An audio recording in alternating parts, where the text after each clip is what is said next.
Hello, I'm Chuck Wolf, Chief Executive for Charles J. Wolf Associates, LLC. As a motivational speaker and a leadership consultant, and executive coach and trainer, I often work with very successful people in their companies. Since many can't afford a professional, I volunteer to host a radio talk show called The Emotion Roadmap, Take the Wheel and Control How You Feel, on a nonprofit community radio station in Bridgeport, Connecticut, WPKN. My reason for doing the show is to share with as many people as possible this wonderful process for helping people manage their own emotions and their relationships with others.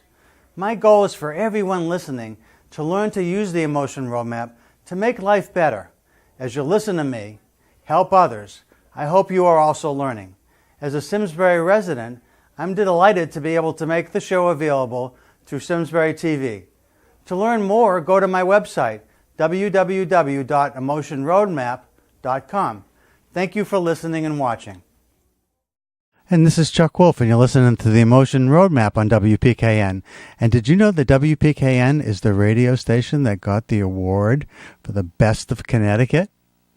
Here's what the award said. Let's get weird. While it was founded as the radio station at the University of Bridgeport in the 1960s, WPKN has been independent since 1989. And we mean independent. This listener-supported community radio station plays the kind of music you're not likely to find anywhere else in the dial. And then it wrote in parentheses, our personal favorite is Antique Blues on Sunday night from 7 to 10. End of parentheses. So if you didn't know it, we're the best of Connecticut, according to Connecticut Magazine, and to all of you regular listeners. And I want to thank everybody for tuning in. Again, this is Chuck Wolf, and you're listening to the Emotion Roadmap. Take the wheel and control how you feel.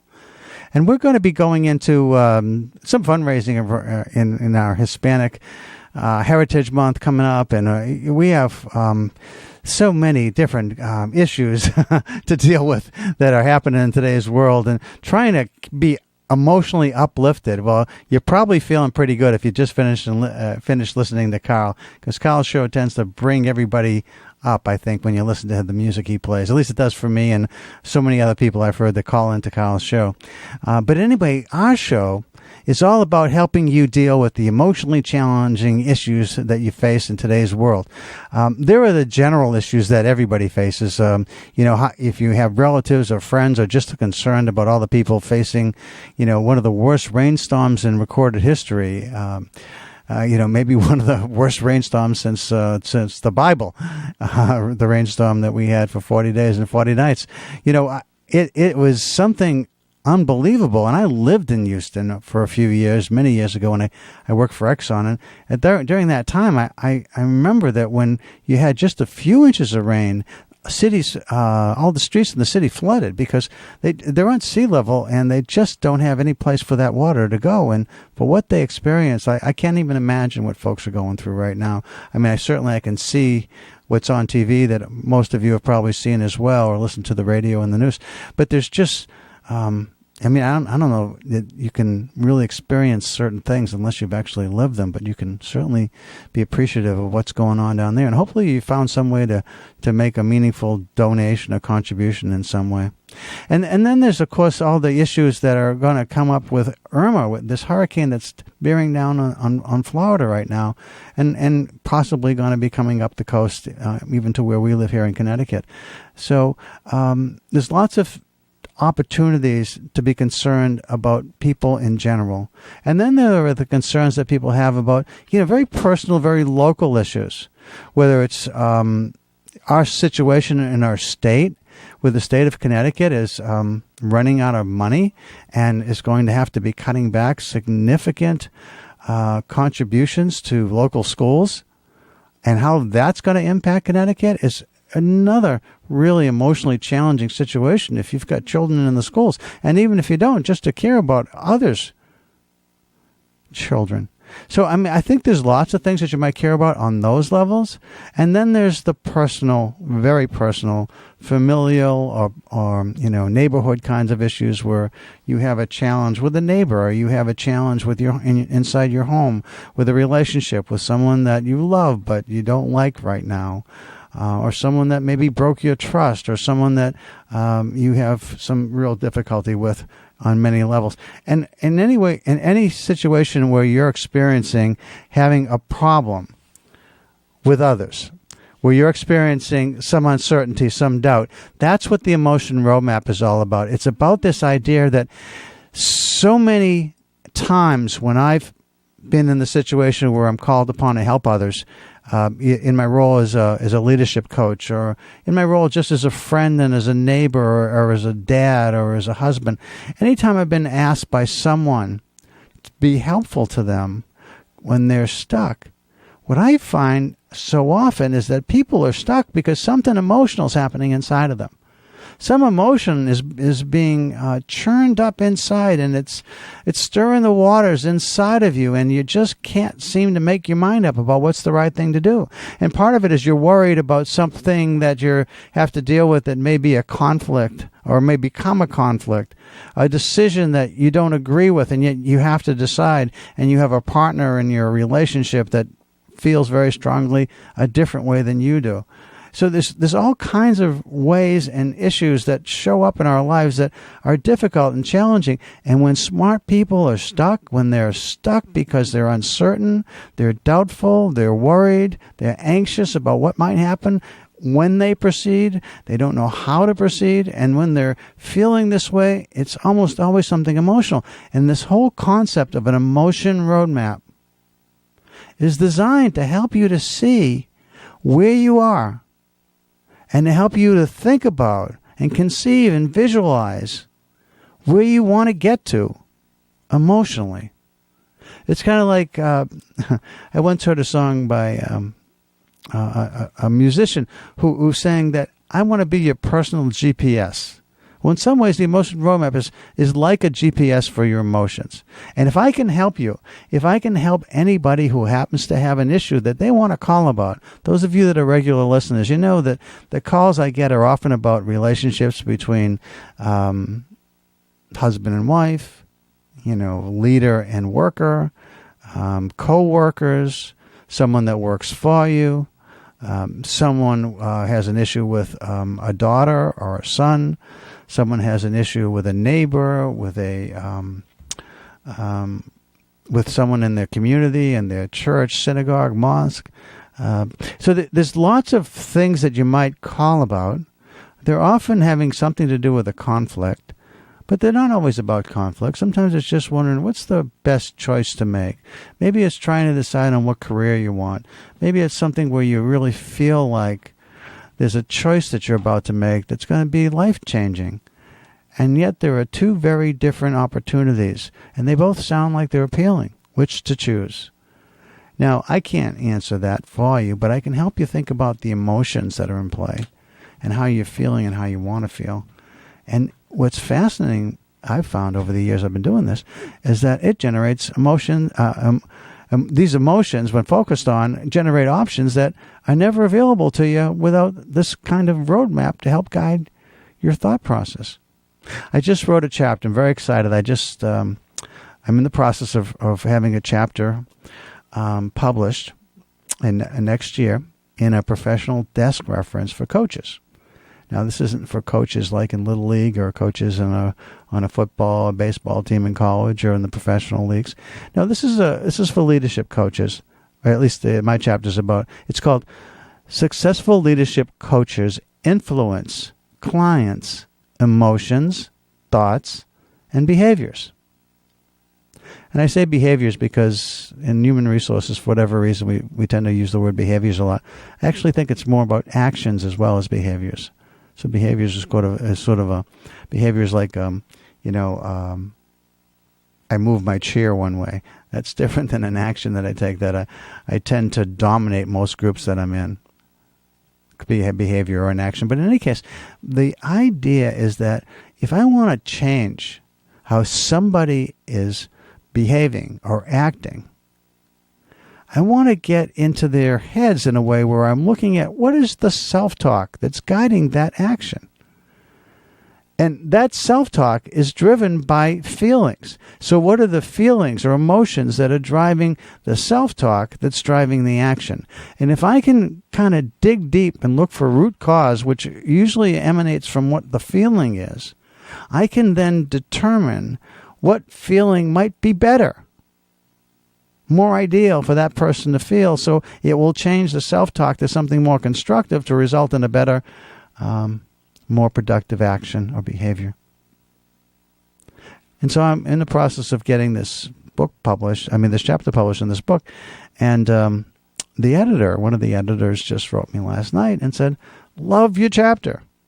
There's a lot of formatting issues I've got to work on, and I got to cut the words down some, but love the content." And what a nice feeling that is.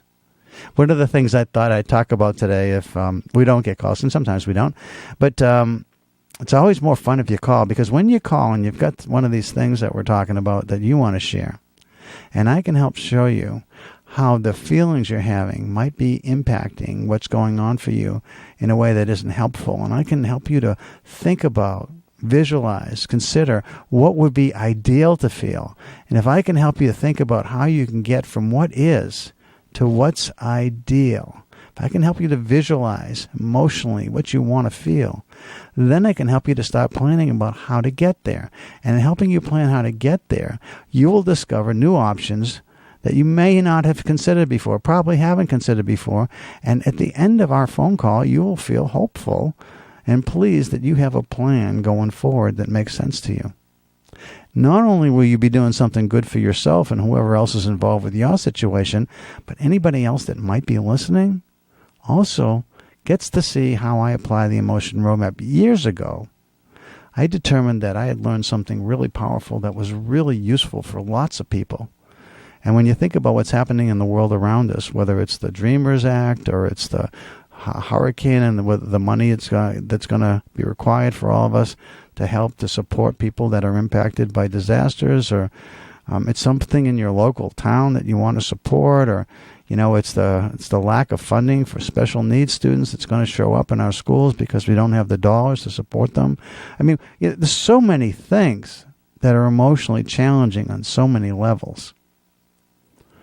Wouldn't it be great if everybody could learn how to be better at managing their emotions and influencing the emotions of others? That's what I try and teach each time I have somebody call and I walk them through the Emotion Roadmap. I'm hoping all of you that are regular listeners, and perhaps you just tuned in today, that you're somebody who will listen regularly in hopes of being able to make this Emotion Roadmap template, process, methodology, whatever you want to call it, something that you use all the time. I use it. I use it all the time. I'm constantly thinking about when I get a challenging situation. Give an example. Let me take something from national politics. Always a risk, but nevertheless, I think something that is worth mentioning today in this sense, that when Harvey happened and we saw the devastation on TV and we heard it was the worst, rain disaster, or, the longest rain ever, I guess, that in recorded history, that the question came up about, will we be able to get funding to people quickly? Because I guess when Sandy happened, there was some delay in getting people funded in New Jersey and New York who were impacted, because some politicians tried to marry the funding for disaster aid to some, whether you call it pork barrel or not, to some other bills that were nothing to do with the victims of the disaster, but just they thought it was a chance to sneak in some other bills that would benefit themselves and their communities. And I look at something like that and I think, wow, I hope that doesn't happen here. Is there some way to keep politics out of it?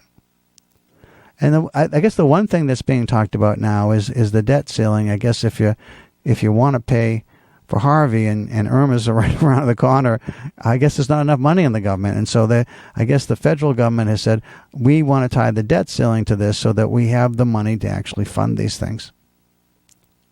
And that we don't have to shut the government down. Now, I know that's political too, and I know some people might think that's the wrong thing to do, but I also wonder where's the money coming from if the money isn't there and we don't raise the debt ceiling. So I don't know.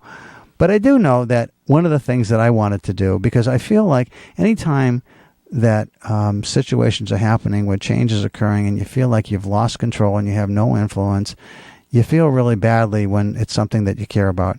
And so I thought, well, I have Senator Murphy and Senator Blumenthal. Those are the senators in the state of Connecticut. And I have my Congresswoman, Elizabeth Esty. And I have their phone numbers and I have their emails. And when something's critical and important to me, I will call them. Now, I don't usually reach them directly, but if you've never done this before, you can find on a website by looking them up how to reach them, and you can call them. And they pay attention to the number and type of calls that they get. So rather than feel hopeless or helpless, I made a phone call to each of those people. And I said, "Hi, I'm Chuck Wolf, and I live in the community. I live in Connecticut, and you're my senator. And I would appreciate if you would support legislation, unencumbered legislation, that just supports the victims of the rainfall, the disastrous rainfall in Houston, without attaching anything to it." I think there's so much name calling, and it's just, it's both parties. It happens all the time, I think. And, whichever party is in power seems to be the party that gets attacked by the other party, or the other party becomes the obstructionist party. I mean, it's just wrong to me. I support a group, and you've heard me talk about this before other times, a group called No Labels. It's not a perfect group, but No Labels tries to get people to support bipartisan legislation. Most of the time in our history, in our country, the legislation that has lasted, that has been impactful, that has been meaningful, has been done in a bipartisan way. And there's a Problem Solvers Caucus in the House of Representatives that has somewhere around 20 to 23 Republicans and 20 to 23 Democrats who have signed a pledge, actually, that if 75% of this caucus of 40-some people in the House of Representatives agree that a bill is worth passing, they will ignore their party's position in politics and vote for it. It's a powerful message, and I support this group. And they're trying to create a group in a similar fashion in the Senate. The fact that the Republican Congress can't agree on much means that if we're going to get anything done in this country, it has to be a combination of Republicans and Democrats. So for me personally, I think taking control is calling anytime I have something I believe strongly in and sharing what I believe to be impactful and important to say to my senators and to my congresswoman. And I usually get feedback from the people I'm talking to, and I feel like most of the time, if not all the time, it's the message I'm passing to them gets passed along to their senators or to their representative.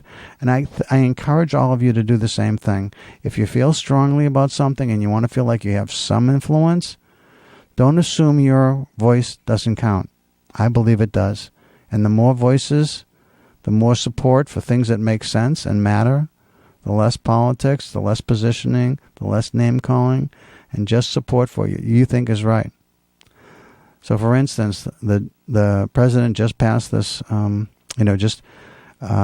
gave Congress 6 months to do something that solidifies for the Dreamers what's going to happen to them. And I'm hoping that the Dreamers, because they're here through no fault of their own, they did not break any laws, that they get status that allows them to stay and that they don't have to worry about this anymore as a result of what this Congress might do. But the only way this Congress does this, if they feel enough pressure from all of us to call them and write them and say, no politics, just get this done. Allow these 800,000 some people, whatever your position is. I'm not saying that you should do what I think is right. I'm just saying you should do what you think is right and let people know how you feel and take the politics out of this stuff and just let's start making good legislation happen. So that's sort of how I feel is when anything is happening and you feel like you have no control, the emotion roadmap for me says if I'm feeling like I have a lack of control and I want to feel like I have control, what could I do? So what makes me feel good is I'm working pretty closely with the senior team on No Labels at this point because I've become active with them. And I'm also in constant talks with the people, in terms of my representative and my senators, to let them know at least how I feel. And I hope you do the same. Now, if anybody's got something that they'd like to talk to me about on a personal level that's emotionally important to you, give me a call. The number to call is 203-336-9756. Let me give it to you again.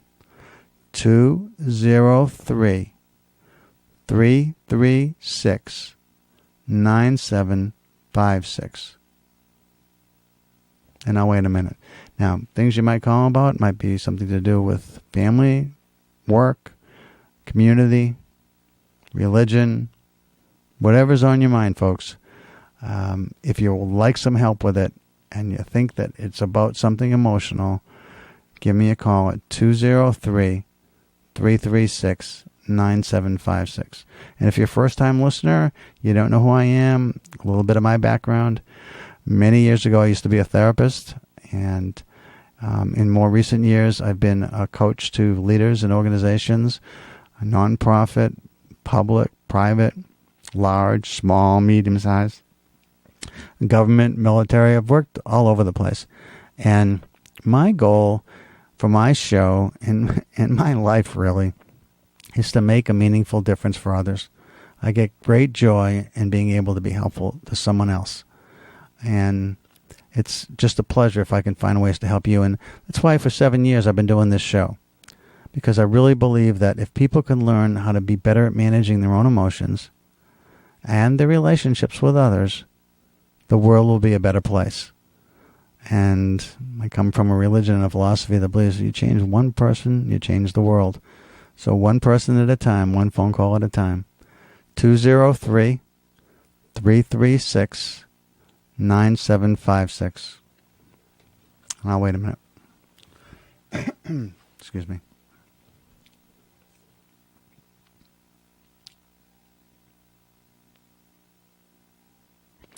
Well, I've got to believe that because it's a rainy day outside that there are people listening, and some people are, you know how you go through your mind and say, yeah, this guy sounds kind of interesting and maybe I should call, but I don't know. I mean, I haven't figured it out yet, but I guess I'll figure it out on my own.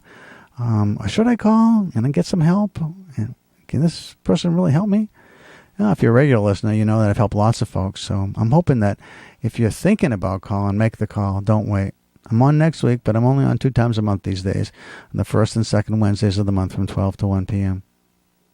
I have topics. I always have topics to talk about, and I will in a minute if I don't get a call. But again, I'll give you another chance. 203-336-9756. 203-336-9756. In the meantime, I'll tell you about Barnes & Noble at 1375 Boston Post Road in Milford.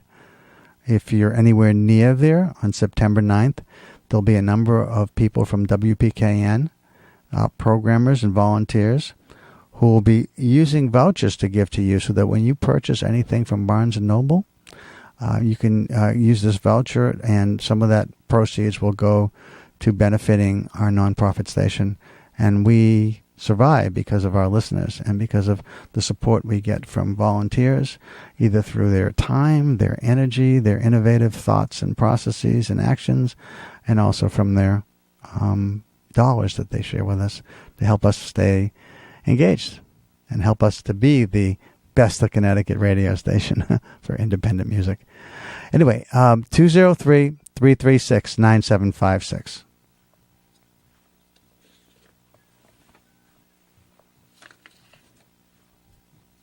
Okay, having no phone callers at the moment, I will tell you a little bit about what the topic was that I wanted to chat about today, if without phone callers, and that is, was Steve Jobs an emotionally intelligent leader? Was Steve Jobs an emotionally intelligent leader? Now, as you're thinking about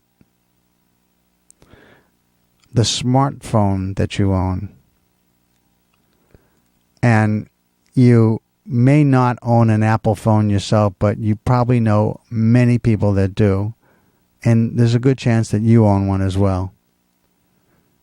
I'd have to say he was smart in at least some aspects of emotional intelligence because he knew what we wanted to feel.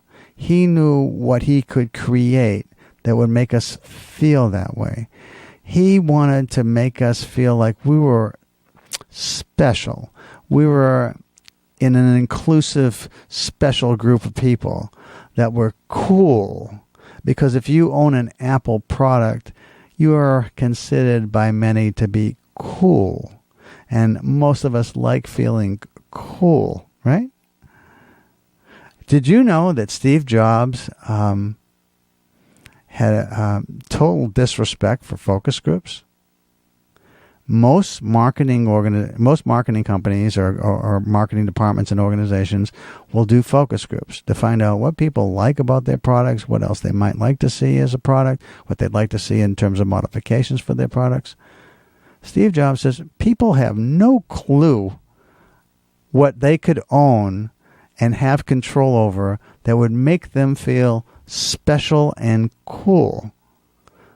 There's no point in asking them because they have no concept of the things that I'm thinking about that I know are going to make them want to desire Apple products. You know, whether it's the Macintosh computer, whether it was the iTouch, that just carried music, the iPhone, the iPad, the iWatch, the Apple Watch, rather. If you think about it, by the way, this is kind of a sort of a sidebar, but just tell you a quick story I heard. One of the other topics I thought about, and if we have time, we'll talk about a little bit today, is trust. There's a study out by the Edelman Institute that is a recognized, talented organization that constantly is measuring trust in our universe, in our companies, in our governments, in our institutions, across the planet, not just in America. And did you know that trust is at an all-time low? They consider this year trust being in crisis. Not just in our country, by the way, where you may feel it personally, but all across the world. Trust is an issue. And the reason I mention that and mention it with Apple is because I'm a big fan of the Boston Red Sox. And in the news today, you may have heard it already, you will hear that the Boston Red Sox are accused and have actually acknowledged that they stole signals in a recent series with the New York Yankees by having people somehow use their Apple watches. Now, exactly how it all worked, I heard a little bit about it, but I don't feel like I have the expertise to really describe what happened. But I can tell you that the rule about stealing signals, interestingly enough, is that that's legal. Baseball teams have been doing that for years. What's not necessarily legal is to use technology to do it. That's different. But is technology I don't know if you've ever watched a baseball game, you know that there's a video monitor watching the catcher put down certain fingers that indicate what kind of pitch is coming, and the commentator's talking about it. Now, it seems to me that would be pretty easy to get that information over to the dugout, to the person in the dugout who signals the person in the field, at bat, about what's coming. I mean, it seems like that's been around for a while, but no, they're using Apple Watches, the Red Sox. Somebody joked that, if they're fine, will they pay with Apple Pay? But Apple is everywhere is my point. And Steve Jobs was brilliant at knowing that people would want all these different products. So in terms of emotionally understanding emotions, understanding what would make people feel a certain way, he was great at that stuff. Absolutely great at it. Was he good at recognizing and seeing what people felt? That's a little bit more fuzzy, but he may have been. He certainly was good at understanding the use of emotion. Where he struggled, well, maybe that's something that you could call in about. I'll save that for you. keep you hanging a little bit, because he did struggle, and there was a part of emotional intelligence that he really did struggle with. And do you know what that is? If you think you know and you'd like to share it, give me a call. 203-336-9756. 203-336-9756. And if you've got something on your mind that's kind of concerning you, something you've been upset about, something that bothers you a bit, and you want to relay that to me, give me a call. 203-336-9756. And I'll give you a chance to either call in with something that you're concerned about, or your thoughts about where you think Steve Jobs may have struggled with emotions. 203-336-9756.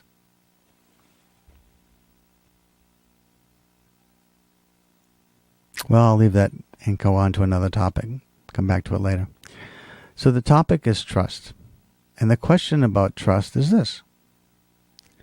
If you are someone that cares deeply about the ability to trust others and that you want to be trusted, how do you create that with other people? What are your thoughts about why it's so difficult to trust our institutions today?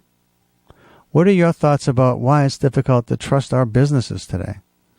What are your thoughts about why it's difficult to trust anyone today?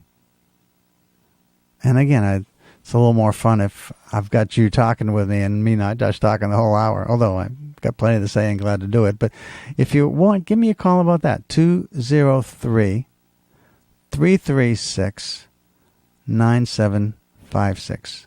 203-336-9756. I'm just going to wait for the phone to ring and see if anybody calls, because it's something where the dialogue is better than the monologue. So if you're a regular listener, you know that. Also, if you have anything you'd like to say positive about WPKN, I think they're looking for some tributes to be using with the next fundraiser that we do. So if you love PKN, oh, by the way, this is something interesting I thought of. I wanted to share. I just told you, I think, if you were listening earlier, that the Connecticut Magazine picked WPKN as the best of Connecticut and as an independent radio station. That's good news. But one of the things that I was struggling one day with walking out the door and forgetting something. Now, one of the things that I would forget periodically would be keys. Now, keys are not that important in terms of forgetting it, except if you're running late and then you have to run back in and get them, because you can't really leave without your keys. But what you can leave without, and that can be a problem, is you might forget your wallet. And if you have to buy something, or if you ever get stopped, you don't have your license with you, that's a problem. And the one other thing that you don't necessarily have to have, but most people want to have these days when they leave the house, is their phone, their cell phone. A smartphone, flip phone, whatever phone you have, but just in case you break down, in case you want to talk to somebody while you're driving somewhere. So one day, I don't know why, just every once in a while I have these, creative thoughts. It popped into my head. Hey, what if I just think WPKN before I walk out the door? And I think it was after I was talking to someone who had called into the radio station and said, WPKN is like the soundtrack for my life. I just listen to it all the time. It's on all the time, in all my different rooms that I have radios. It's always on. And I thought, wow, WPKN is the soundtrack for that person's life. And I thought, well, W is wallet, P is phone, K is keys. So if I think every time I'm walking out the door, WPKN, I'm thinking, do I have my wallet? Do I have my phone? Do I have my keys? And then I was struggling with what is the end, right?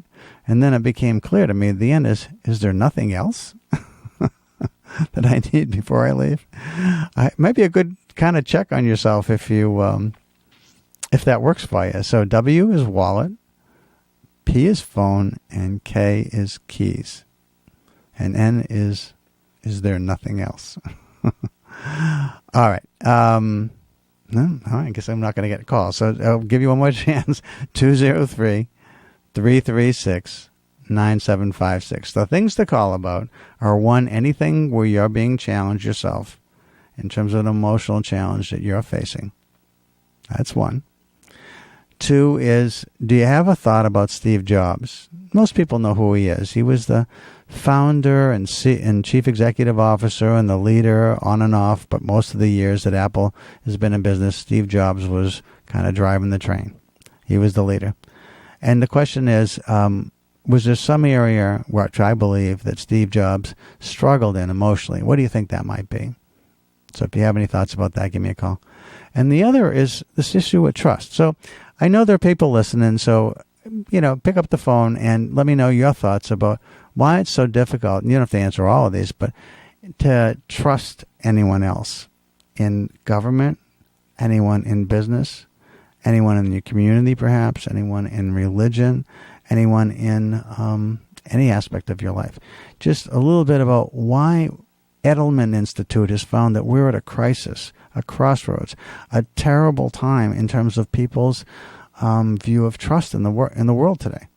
And it's not just in our country, it's across the entire planet. Why do you think things are so bad? And any thoughts about what you might do or what we might do together to make things better? So, again, the number 203-336-9756. I don't know if the phone line is working because I just tried it and there's no dial tone. So maybe people are trying to call and can't. Let's see.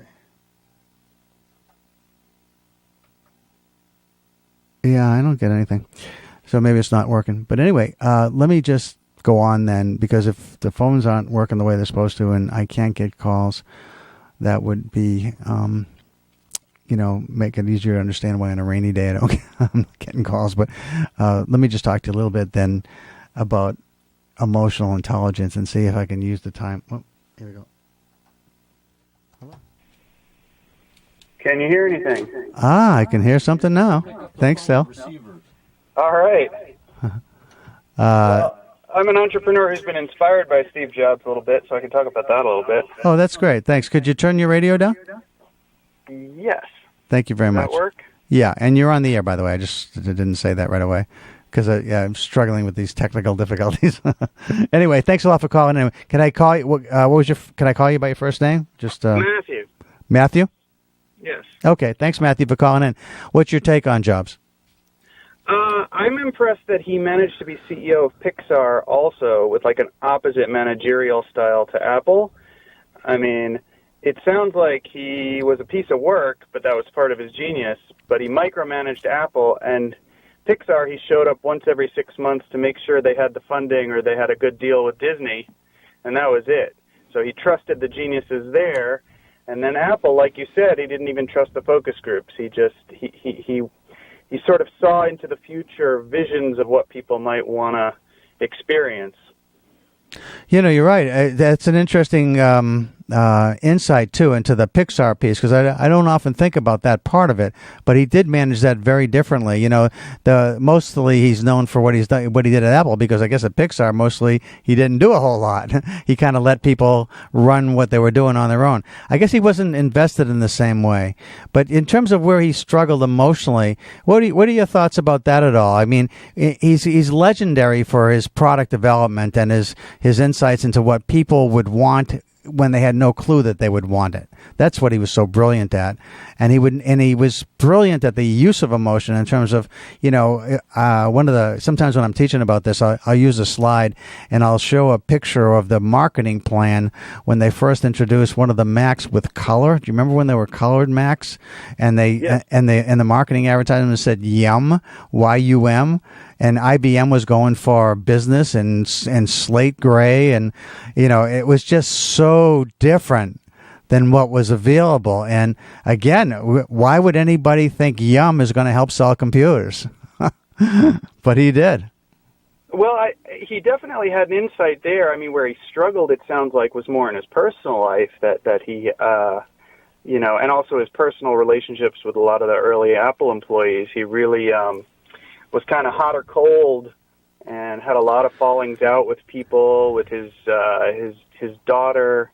It sounded like he, intelligence in one realm doesn't necessarily translate into maturity in other realms. Right. What I That one of the aspects of in the world that I live in, there's a model of emotional intelligence that looks at the use of emotion, understanding emotions, and identifying emotions. And there's also the piece on managing emotions. And managing emotions in some ways was the place he struggled the most, because his relationship with the person he brought in from Pepsi, who he loved initially, deteriorated. Wozniak, his original partner, who was as gifted as he was in a different way. He kind of pushed off to the side, and I don't want to say that he didn't treat him fairly, but a lot of people have said that that he just didn't care how he dealt with people once he was done with them. And that some of the things he would say to people, these brilliant people that supported him, were pretty outrageous in terms of the way he would treat them, just so disrespectfully, in terms of the names they would call them, and how stupid they all were, and how he'd swear at them. And so, there were people who felt like, in some ways, I'd love to have worked with him for a little while to be around his genius, but not sure I could have stayed.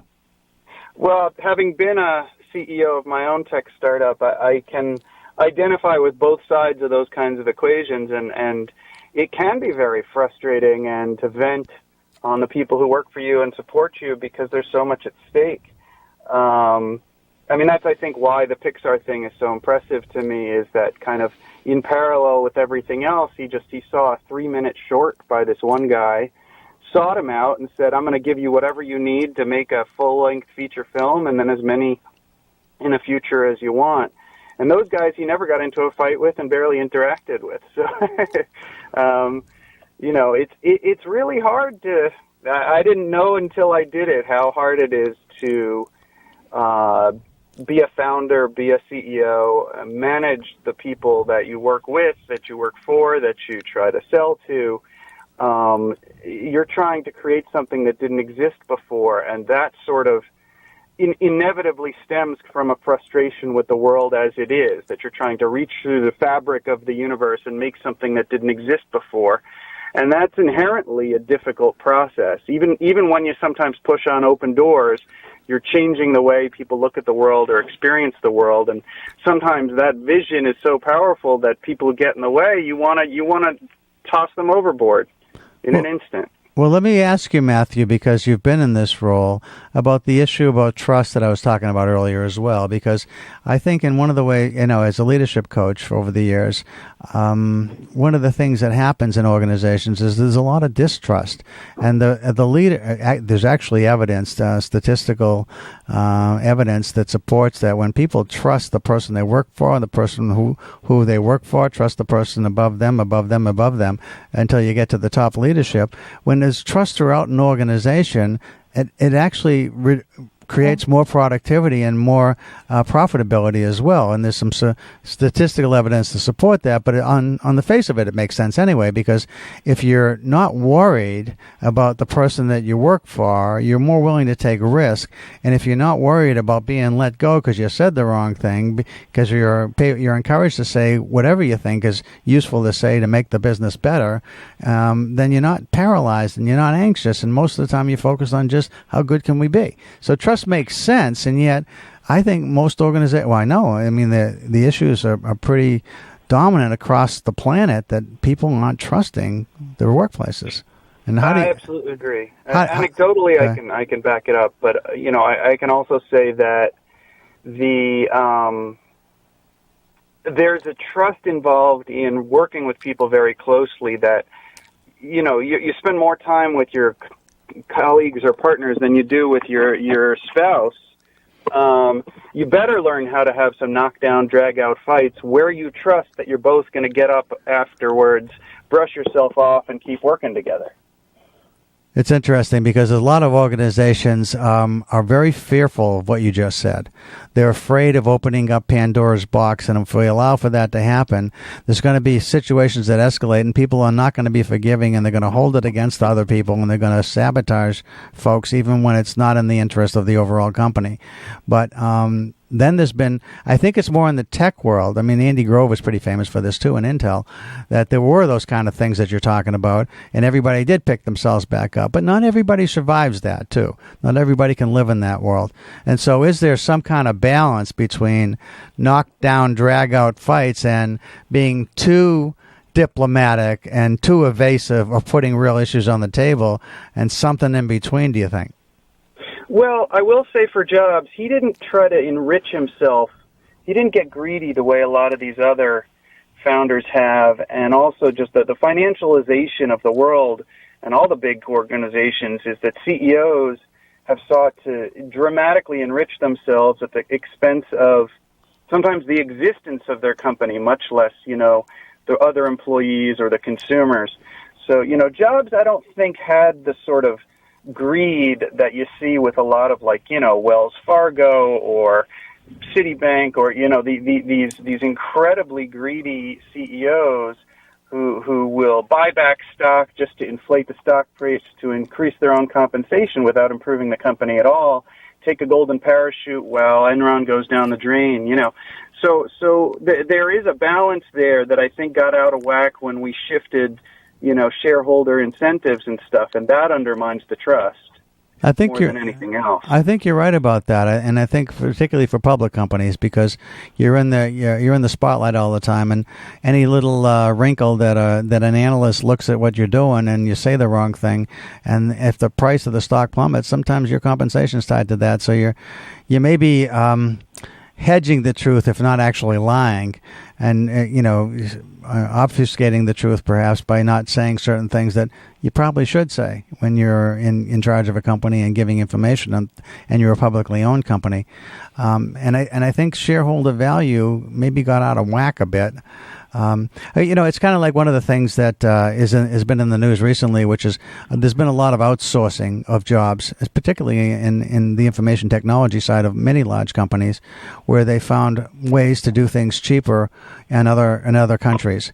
And one of the things that's happened, because I've been someone that's been brought in after that's happened to try and bring morale back up. But people are very threatened by the idea of, either moving an entire business to some place that's cheaper, or just taking the IT staff and outsourcing them to another group that does it cheaper. And so I think the idea of what used to be a psychological contract between people many years ago, where if you gave everything you had to a company, the company would sort of carry you towards the end of your career when you didn't have as much energy left, that's all gone. And so one of the things I think that creates distrust is this lack of any kind of loyalty, as well as the shareholder value piece. Yeah, I think that there's a cognitive dissonance between kind of the scope of the problems that we face and then the narrative that we're told. The world population has apparently now almost exactly doubled in my lifetime. That's on one small planet. And, you could say the world is ending ecologically. You could say the world is ending morally if you want to go from more of a religious perspective.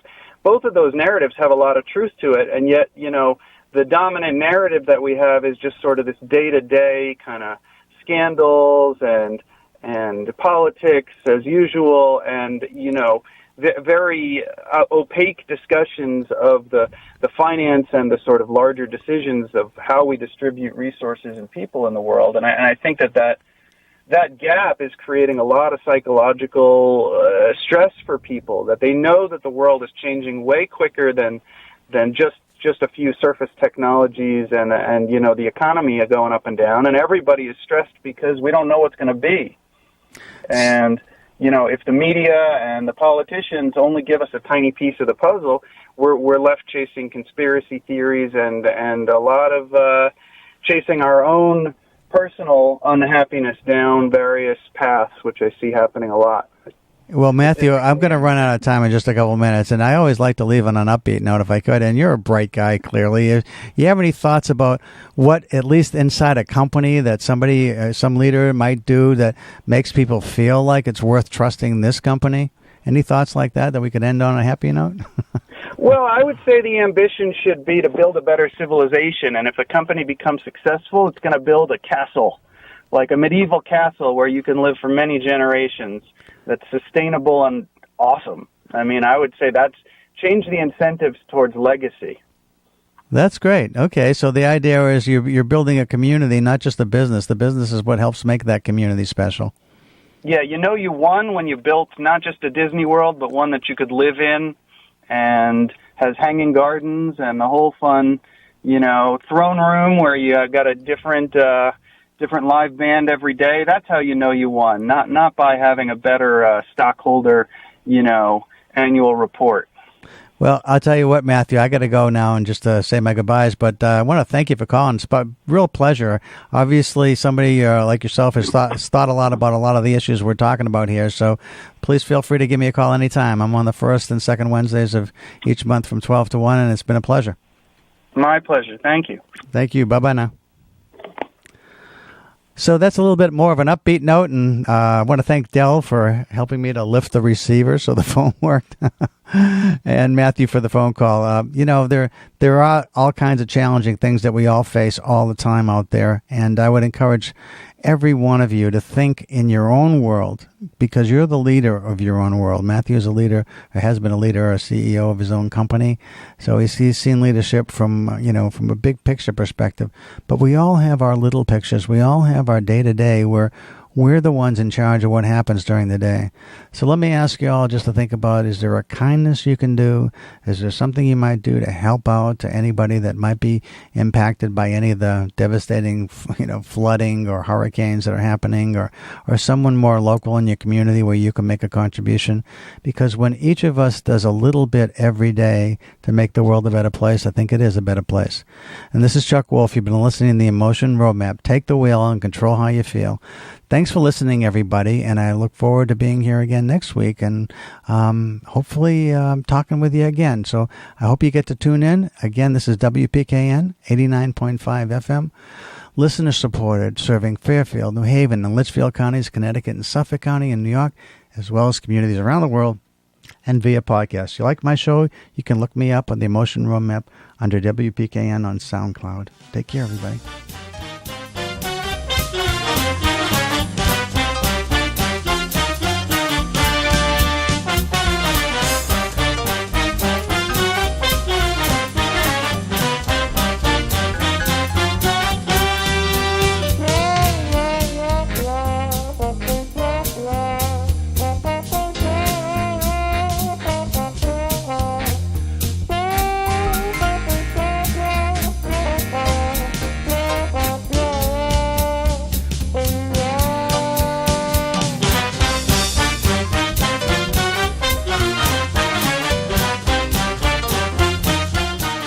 Funding for Simsbury Community Television is provided in part by contributions from viewers like you. Thank you.